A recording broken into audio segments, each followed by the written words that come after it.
that's a really good question. Let's see. My name is Carissa Arco. My husband Steve and I started coming to the church when our daughter Jocelyn was born 20 years ago.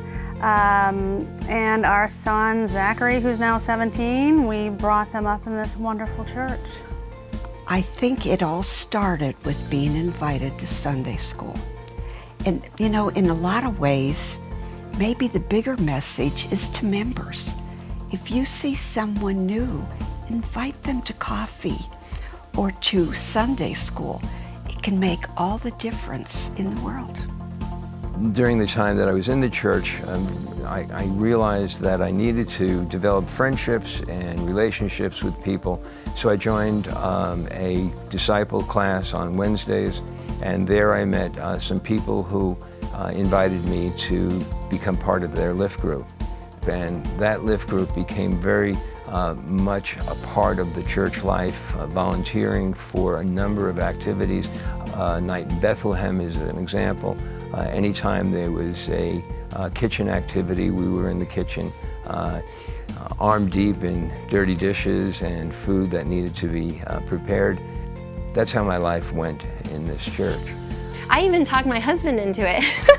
There was one, because he's a financial advisor, and there was one on a Sunday, and it was after our service, and they still had the child care, and I said, honey, if you go to this one, it's talking about the Bible and money, and you can learn about where it talks about money in the Bible.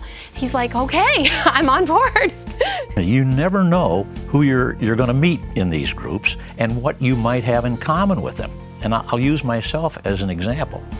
The first group that Ruth and I joined when we joined the church here at North Naples was a Lift group. And just by total happenstance, one of the members of our Lift group was my old high school journalism teacher from Iowa City, Iowa, who I hadn't seen for well over 40 years. I lost track of her after high school, and she went her way and I went my way, and here we end up being in the same Lift group at North Naples Church. Since I've taken this class, I feel like the person, what would Jesus do? And you just do it. And now it's just automatic.